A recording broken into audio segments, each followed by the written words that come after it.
Hi, I'm John, and welcome back to Scarlet the Four-Eyed Cuda's channel.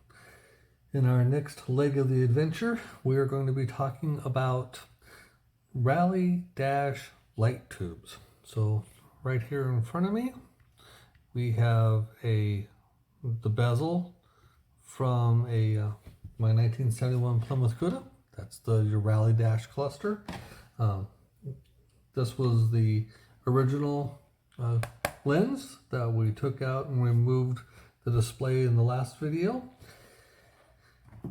And this time we're going to talk about light tubes. Well, why are we talking about light tubes? Well, because my original stock one is melted.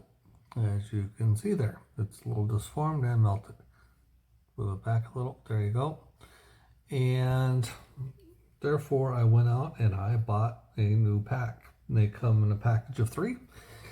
And I was a little disappointed in the opaqueness of the plastic.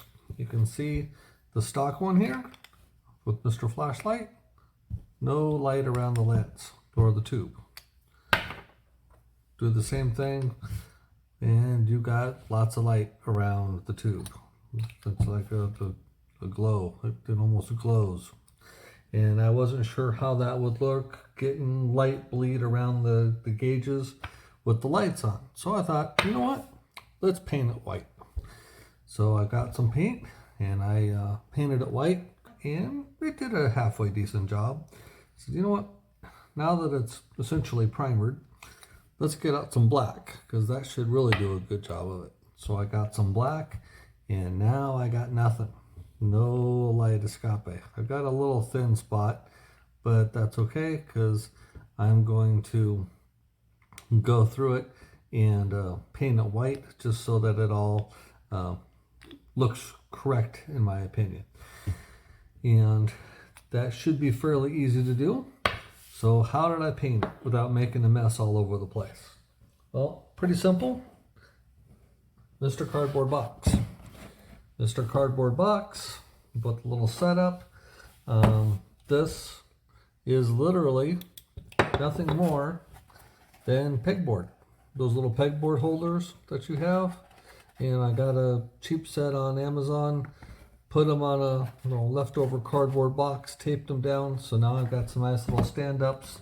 And so I can just drop it down there, spin the box around, and I've got 360-degree coverage. And it's not something that really matters. And because it's metal, I can probably scratch it and clean it up if I ever wanted to reuse it. That takes care of that. So now all that's left is to paint this guy white. Take the one that I had painted white, paint it black, and repaint it white. And do the same step with my raw one. And then all 3 of them will be 100% up to date and ready to go if I choose to use them. My other 2 light tubes are in perfect condition, so I will probably use those. But just in case, I want to have the others prepped because it's a little funky getting this thing put in there. And the other thing that you might be able to see that's wrong with this, you see how there's a little tab over here? Well, the alternate tab here is broken off. And so therefore I'm thinking the plastic may, because the others were 51 years old or more, they might have a tendency to break as well. So I want to have a spare just in case, so I'm ready to go. From what I can tell, all 3 are the same. And so they are universal for the sockets. When they go in, they just, go in to the lens, and then that sits behind, and they're all together.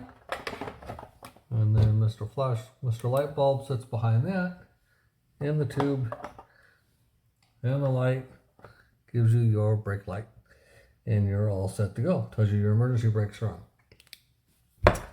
That's how it functions. That's the type of plastic opaqueness of the plastic that we're getting in the new repops. And so hopefully this will help you out if you've got a similar project. Thank you very much, and talk to you in the next leg of our adventure. Take care.